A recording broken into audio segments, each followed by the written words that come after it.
안녕하세요. 하늘소리교회 이모상 목사입니다. 2021년 3월 31일 수요일 오늘의 말씀 시작하겠습니다. 오늘 나눌 말씀은 누가복음 21장 7절에서 38절의 말씀입니다. 그들이 물어 이르되 선생님이여 그러면 어느 때에 이런 일이 있겠사오며 이런 일이 일어나려 할 때에 무슨 징조가 있사오리까? 이르시되 미혹을 받지 않도록 주의하라. 많은 사람이 내 이름으로 와서 이르되 내가 그라하며 때가 가까이 왔다 하겠으나 그들을 따르지 말라. 난리와 소요의 소문을 들을 때에 두려워하지 말라. 이 일이 먼저 있어야 하되 끝은 곧 되지 아니하리라. 또 이르시되 민족이 민족을 나라가 나라를 대적하여 일어나겠고 곳곳에 큰 지진과 기근과 전염병이 있겠고 또 무서운 일과 하늘로부터 큰 징조들이 있으리라. 이 모든 일 전에 내 이름으로 말미암아 너희에게 손을 대어 박해하며 회당과 옥에 넘겨주며 임금들과 집권자들 앞에 끌어가려니와 이 일이 도리어 너희에게 증거가 되리라. 그러므로 너희는 변명할 것을 미리 궁리하지 않도록 명심하라. 내가 너희의 모든 대적이 등이 대항하거나 변박할 수 없는 구변과 지혜를 너희에게 주리라. 심지어 부모와 형제와 친척과 벗이 너희를 넘겨주어 너희 중에 몇을 죽이게 하겠고 또 너희가 내 이름으로 말미암아 모든 사람에게 미움을 받을 것이나 너희 머리털 하나도 상하지 아니하리라. 너희의 인내로 너희 영혼을 얻으리라. 너희가 예루살렘이 군대들에게 에워싸이는 것을 보거든 그 멸망이 가까운 줄을 알라. 그때 유대에 있는 자들은 산으로 도망할 것이며 성내에 있는 자들은 나갈 것이며 촌에 있는 자들은 그리로 들어가지 말지어다. 이날들은 기록된 모든 것을 이루는 징벌의 날이니라. 그날에는 아이 벤 자들과 젖먹이는 자들에게 화가 있으리니 이는 땅에 큰 환난과 이 백성에게 진노가 있겠음이로다. 그들이 칼날에 죽임을 당하며 모든 이방에 사로잡혀 가겠고 예루살렘은 이방인의 때가 차기까지 이방인들에게 밟히리라. 1월 성신에는 징조가 있겠고 땅에서는 민족들이 바다와 파도의 성난 소리로 인하여 혼란한 중에 곤고하리라. 사람들이 세상에 임할 일을 생각하고 무서워함으로 기절하리니 이는 하늘의 권능들이 흔들리겠음이라. 그때에 사람들이 인자가 구름을 타고 능력과 큰 영광으로 오는 것을 보리라. 이런 일이 되기를 시작하거든 일어나 머리를 들라. 너희 속량이 가까웠느니라 하시더라. 이에 비유로 이르시되 무화과 나무와 모든 나무를 보라. 싹이 나면 너희가 보고 여름이 가까운 줄 자연히 아나니 이와 같이 너희가 이런 일이 일어나는 것을 보거든 하나님의 나라가 가까이 온 줄 알라. 내가 진실로 너희에게 말하노니 이 세대가 지나가기 전에 모든 일이 다 이루어지리라. 천지는 없어지겠으나 내 말은 없어지지 아니하리라. 너희는 스스로 조심하라. 그렇지 않으면 방탕함과 술취함과 생활의 염려로 마음이 둔하여지고 뜻밖의 그날이 덫과 같이 너희에게 임하리라. 이날은 온 지구상에 거하는 모든 사람에게 임하리라. 이러므로 너희는 장차 올 이 모든 일을 능히 피하고 인자 앞에 서도록 항상 기도하며 깨어 있으라 하시니라. 예수께서 낮에는 성전에서 가르치시고 밤에는 나가 감람원이라 하는 산에서 쉬시니 모든 백성이 그 말씀을 들으려고 이른 아침에 성전에 나아가더라. 아멘. 예수님께서 부자들과 어떤 과부가 헌금하는 것을 보시고 그들이 잘못된 동기로 헌금을 하게 한 서기관들을 비롯한 유대인 지도자들의 잘못을 지적하시면서 그들이 의지하고 자랑하는 성전이 아니며 그러므로 무너지게 될 것이다 라고 말씀하셨습니다. 그러자 사람들은 예수님께 그 일이 언제 일어날 것이며 그 전에 어떤 징조들이 있을 것인가 물었습니다. 누가복음 21장 7절입니다. 그들이 물어 이르되 선생님이여 그러면 어느 때에 이런 일이 있겠사오며 이런 일이 일어나려 할 때에 무슨 징조가 있사오리까? 사람들이 그 때와 징조를 궁금해하는 것은 예루살렘 성전이 무너진다는 것은 곧 예루살렘 성이 무너진다는 뜻이고 예루살렘 성이 무너졌다는 것은 이스라엘이 멸망했다는 것을 의미하기 때문이죠. 이에 예수님은 36절까지 이어지는 긴 말씀을 들려주시는데 여기에는 주 70년에 있을 예루살렘 멸망과 그리고 마지막 때에 마지막 심판, 곧 종말에 대한 말씀이 함께 나오고 있습니다. 그런데 주님께서 이 두 가지를 엄밀하게 분리하지 않으시고 연관지어서 설명하시기 때문에 이것은 예루살렘 멸망에 대한 것이고 이것은 종말에 대한 것이다 라는 식으로 분명히 나누기 어렵다는 것을 염두에 두고 오늘 말씀을 들으시기 바랍니다. 그래서 오늘 본문의 길이가 길다 보니까 오늘 묵상의 내용도 길다는 것을 또 여러분 기억하시고 한 번에 듣기 어려우시면 나누어 들으셔도 괜찮을 것 같습니다. 그리고 나중에 시간적 여유가 있을 때 전체를 들어보시면 좋을 것 같습니다. 예수님은 먼저 종말을 알려주는 것이 아닌 것을 가르쳐 주십니다. 나중에 많은 사람이 나타나 스스로 그리스도라 주장할 것이고 또 때가 가까이 왔다고 하겠지만 그런 것들은 모두 거짓이니 따르지 말아야 한다는 것이죠.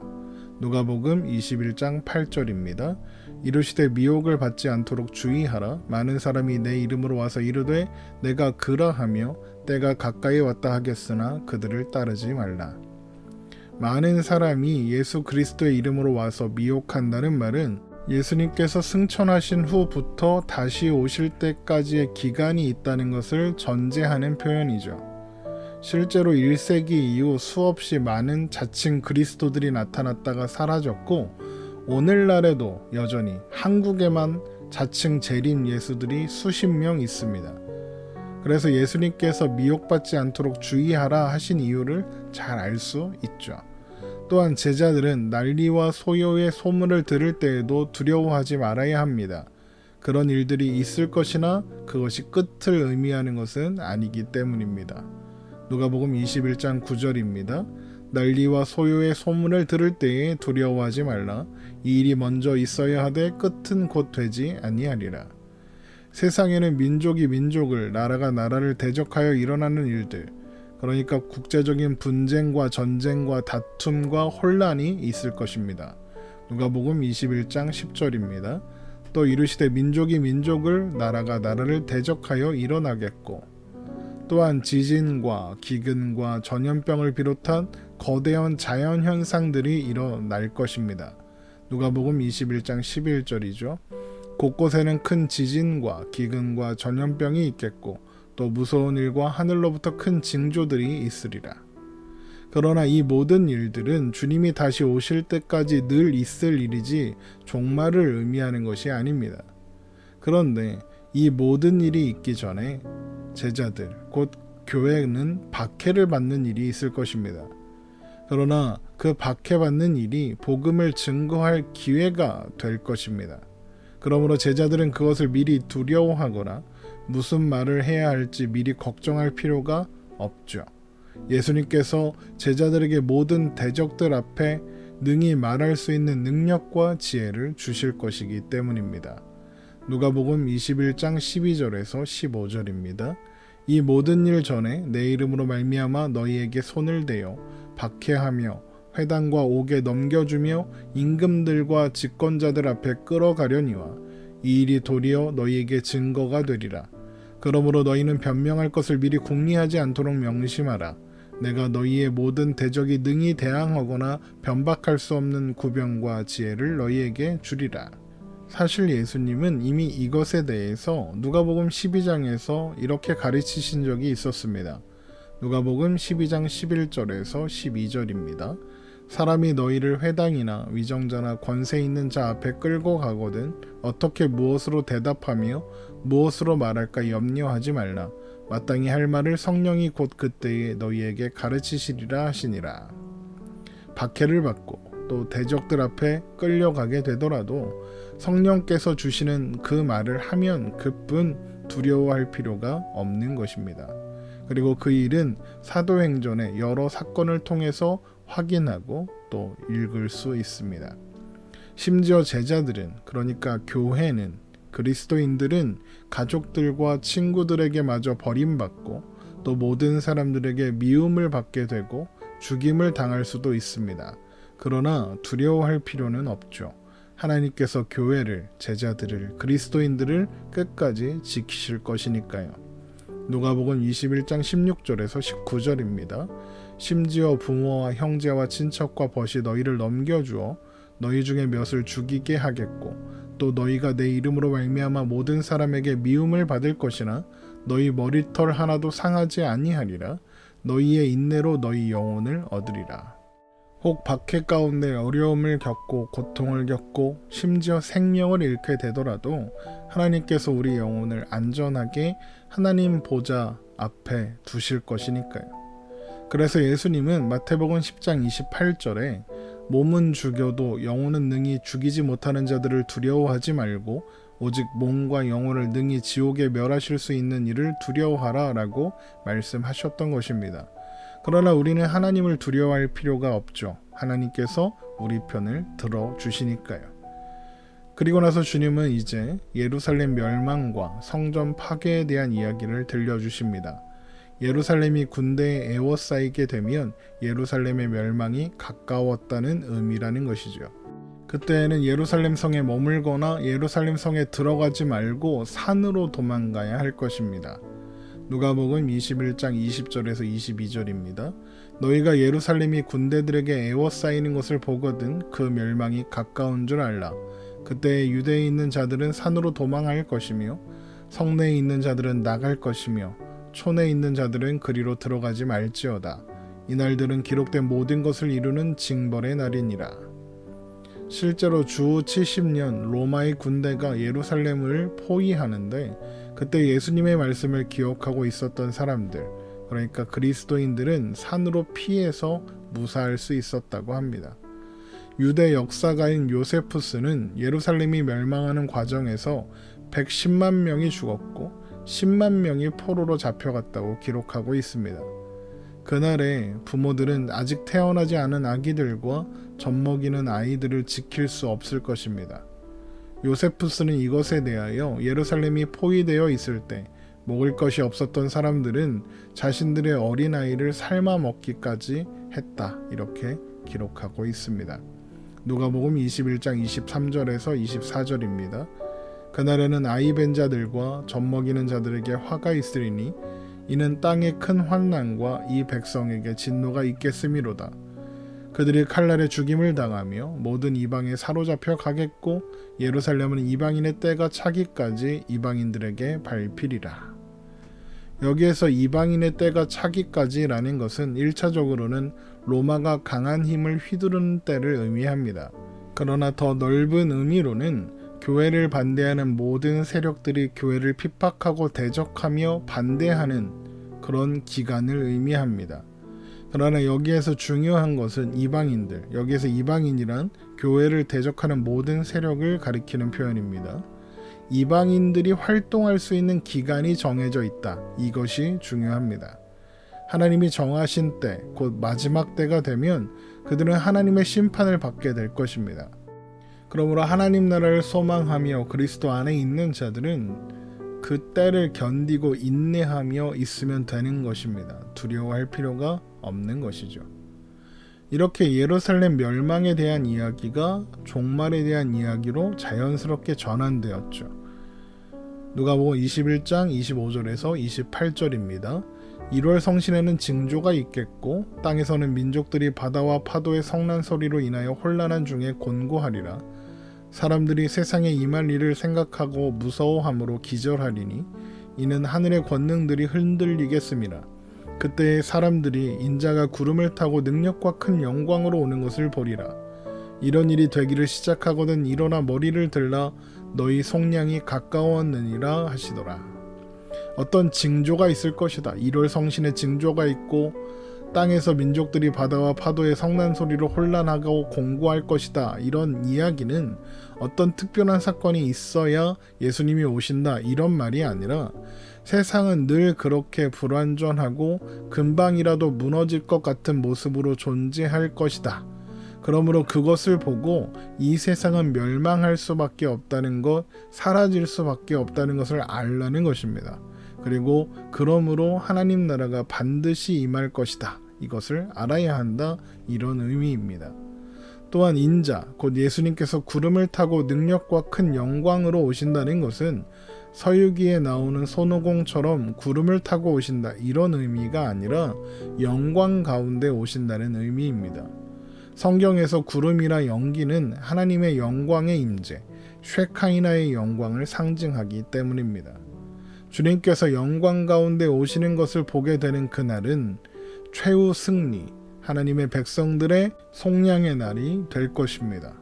이것은 요한계시록 21장에 기록된 새하늘과 새 땅의 완성, 곧 하나님 나라의 영원한 완성의 날을 의미합니다. 요한계시록 21장 1절에서 4절을 보겠습니다. 또 내가 새하늘과 새 땅을 보니 처음 하늘과 처음 땅이 없어졌고 바다도 다시 있지 않더라. 또 내가 보매 거룩한 성 새 예루살렘이 하나님께로부터 하늘에서 내려오니 그 준비한 것이 신부가 남편을 위하여 단장한 것 같더라. 내가 들으니 보좌에서 큰 음성이 나서 이르되 보라 하나님의 장막이 사람들과 함께 있음에 하나님이 그들과 함께 계시리니 그들은 하나님의 백성이 되고 하나님은 친히 그들과 함께 계셔서 모든 눈물을 그 눈에서 닦아주시니 다시는 사망이 없고 애통하는 것이나 곡하는 것이나 아픈 것이 다시 있지 아니하리니 처음 것들이 다 지나갔음이로라. 세상은 이렇게 영원할 수 없고 불완전한 곳이기 때문에 끊임없이 우리는 고통 가운데 살 수밖에 없죠. 그러나 또한 그렇기 때문에 그것을 아는 우리는 세상이 아니라 영원한 하나님 나라의 소망을 두고 살 수 있는 것입니다. 모든 말씀을 마치신 주님은 한 가지 비유를 들려주십니다. 그것은 나무에 싹이 나면 여름이 가까운 줄 자연스럽게 알게 되는 것처럼 세상의 불완전하여 무너져가는 모습을 보면서 하나님 나라가 멀지 않았음을 알라는 것입니다. 누가복음 21장 29절에서 31절입니다. 이에 비유로 이르시되 무화과 나무와 모든 나무를 보라. 싹이 나면 너희가 보고 여름이 가까운 줄 자연히 아나니 이와 같이 너희가 이런 일이 일어나는 것을 보거든 하나님의 나라가 가까이 온 줄 알라. 하나님 나라의 임재는 반드시 있을 것입니다. 누가복음 21장 32절에서 33절입니다. 내가 진실로 너희에게 말하노니 이 세대가 지나가기 전에 모든 일이 다 이루어지리라. 천지는 없어지겠으나 내 말은 없어지지 아니하리라. 이 세대가 지나가기 전이라는 것은 마지막 세대를 의미하는데 성경에서 마지막은 예수님의 초림과 재림 사이 전체의 시간을 의미합니다. 이것은 주님께서 하신 약속, 그러니까 세상의 멸망과 하나님 나라의 임재가 반드시 있을 것이라는 확인인 것이죠. 그러나 그날이 언제인지는 알 수 없으므로 제자들, 곧 모든 그리스도인들은 깨어 있어야 합니다. 누가복음 21장 34절에서 36절입니다. 너희는 스스로 조심하라. 그렇지 않으면 방탕함과 술 취함과 생활의 염려로 마음이 둔하여지고 뜻밖의 그날이 덫과 같이 너희에게 임하리라. 이날은 온 지구상에 거하는 모든 사람에게 임하리라. 이러므로 너희는 장차 올 이 모든 일을 능히 피하고 인자 앞에 서도록 항상 기도하며 깨어 있으라 하시니라. 항상 기도하며 깨어 있어야 한다는 것은 이제까지 말씀하신 내용이 사실인 줄 알고 살아라 이런 뜻입니다. 세상은 불완전하고 결국 무너질 수밖에 없다는 것과 그래서 우리는 세상이 약속하는 것에 속지 말고 하나님께서 주시는 하나님 나라를 소망하며 살아야 한다 이런 의미인 것이죠. 예수님은 예루살렘에 입성하신 후로 낮에는 성전에서 가르치시고 밤에는 감람산에 가서 쉬셨는데 백성들은 예수님의 말씀을 듣고자 이른 아침마다 성전을 찾아왔습니다. 이것이 누가복음 21장이 마무리되는 내용입니다. 누가복음 21장 37절에서 38절입니다. 예수께서 낮에는 성전에서 가르치시고 밤에는 나가 감람원이라 하는 산에서 쉬시니 모든 백성이 그 말씀을 들으려고 이른 아침에 성전에 나아가더라. 오늘 말씀에서 우리가 기억해야 하는 것은 세상은 불완전하고 결국에는 무너질 수밖에 없다는 것과 하나님 나라는 반드시 임한다는 것, 이 두 가지입니다. 이 두 가지를 기억한다면 세상에서 헛된 것을 구하느냐 시간 낭비하지 않고 하나님께서 허락하신 오늘을 하나님 나라를 소망하며 자유하게 살 수 있을 테니까요. 오늘 말씀 이렇게 마치겠습니다. 하나님 나라를 소망하며 사는 오늘이 되기를 주님의 이름으로 축원합니다.